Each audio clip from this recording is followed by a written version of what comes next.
నమస్తే friends, welcome back to my channel Bhavani ఇంటి విలువలు. నేను మీ భవానీ. ఈరోజు పాలకూర పప్పుని మీ ముందుకు చేసి తీసుకొచ్చానండి. వేడి వేడి అన్నంలో నెయ్యి వేసుకొని తింటే టేస్ట్ చాలా బాగుంటుంది. మా అమ్మ పాలకూర పప్పు చేసినప్పుడు వేడి వేడి అన్నం పెట్టి నెయ్యి వేసి ఒక్కొక్క ముద్ద కలిపి నోట్లో పెడితే అమృతంలా ఉండేది.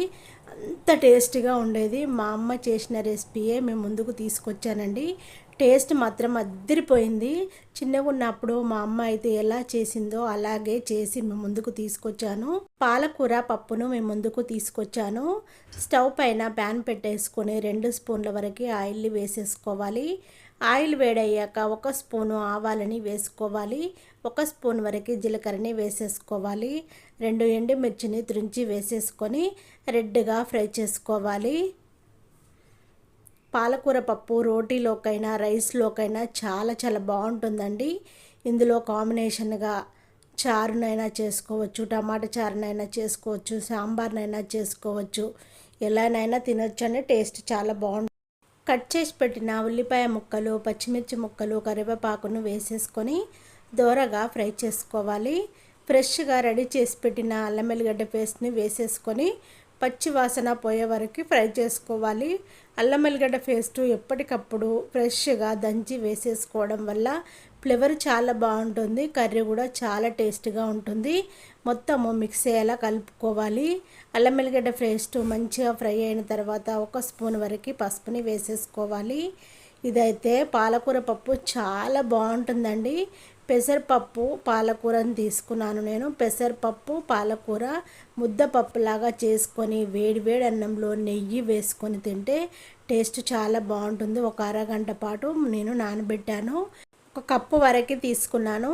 అరగంట నానబెట్టాను వాటర్లో నానబెట్టిన తర్వాత ఇప్పుడు పోపులో వేసేస్తున్నాను. ముందు మాత్రము పెసరపప్పును నానబెట్టే వేసేసుకోవాలి. నానబెడితేనే త్వరగా ఉడికిపోతుంది. పాలకూర పప్పులో వాటర్ లేకుండా మెత్తగా ఫ్రై చేసుకోవాలి కదా మనము. ఇందులో వాటర్ అస్సలు యూజ్ చేయట్లేదు. దగ్గరికి మెత్తగా ముద్దపప్పులాగా మనము రెడీ చేసుకుంటున్నాము. ఇదేనండి అన్నంలోకైనా రోటీలోకైనా చాలా టేస్టీగా ఉండే పాలకూర పెసరపప్పు. టేస్ట్ మాత్రం అద్దరిపోతుందండి. మంచిగా కలుపుకోవాలి. చూడండి, పప్పును మొత్తం వేసేసుకున్నాక అంతా మిక్స్ అయ్యేలా కలుపుకున్న తర్వాత మనము కట్ చేసి పెట్టుకున్న పాలకూరని వేసేసుకోవాలి. పాలకూరను ముందుగానే మనం కట్ చేయకముందే కడగాలి. మంచిగా కడిగిన తర్వాత వాటర్ అంతా అడిచిపోయిన తర్వాత మనము కట్ చేసి పెట్టేసుకొని ఇలా వేసేసుకోవాలండి. ఎప్పుడైనా ఆకుకూరలు ముందుగానే కడగాలి. కడిగిన తర్వాతే కట్ చేసుకోవాలి. మొత్తము మిక్స్ అయ్యేలా కలుపుకోవాలి. పాలకూర పెసరపప్పు మంచిగా మిక్స్ అయ్యేలా కలుపుకోవాలి.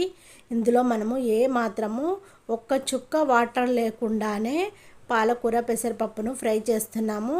అప్పుడే వేడి వేడి రైస్లో మీరు ముద్దలు కలుపుకుంటా మీ పిల్లలకు వేడి వేడి అన్నంలో నెయ్యి వేసుకొని పప్పు వేసి కలిపి తినబెడితే లొట్టలు వేసుకుంటా తింటారు మీ పిల్లలు, మీ హస్బెండ్, మీరు. అంత టేస్టీగా ఉంటుంది.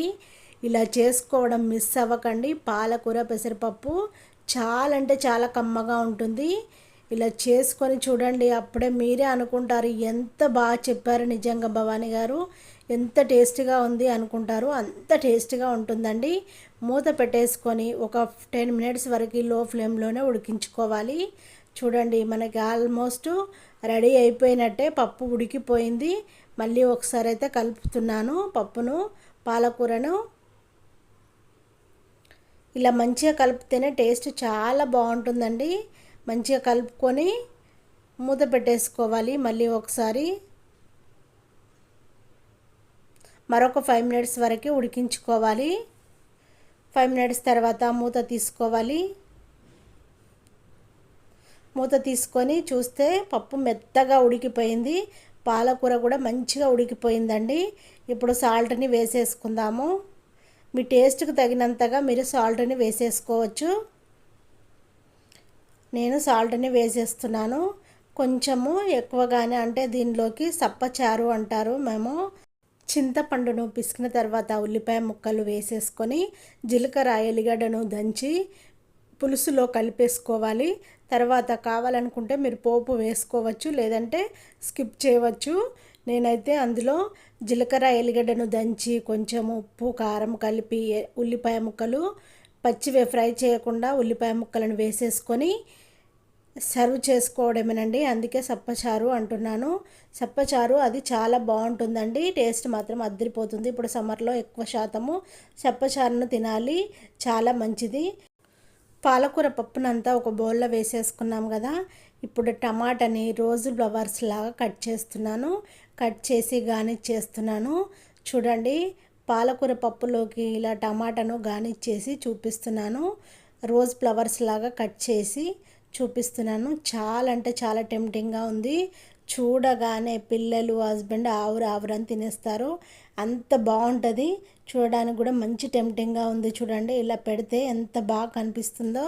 పప్పు అద్దరిపోతుంది. టేస్ట్ మాత్రం చాలా చాలా బాగుంటుంది. నేను చేసిన ఈ వీడియో మీకు నచ్చినట్టయితే మిస్ అవ్వకుండా చేసుకొని తినండి. నా ఛానల్ని వెంటనే సబ్స్క్రైబ్ చేసుకోండి. మీ వాళ్ళందరికీ షేర్ చేయడము మర్చిపోకండి. నచ్చితే వీలైనంత మందికి షేర్ చేయండి. చూడండి ఎంత బాగుంటుందో. చిన్నగా ఉన్నప్పుడు మా అమ్మ వేడి వేడి అన్నంలో నెయ్యి వేసి ఒక్కొక్క ముద్ద తినబెడితే అమృతంలా మింగేవాళ్ళమండి. మా తమ్ముడు, నేను, మా అన్నయ్య గొడవ పడుతూ తినేవాళ్ళం. అంత టేస్ట్గా ఉండేది. చాలా అంటే చాలా బాగుండేది. Thank you for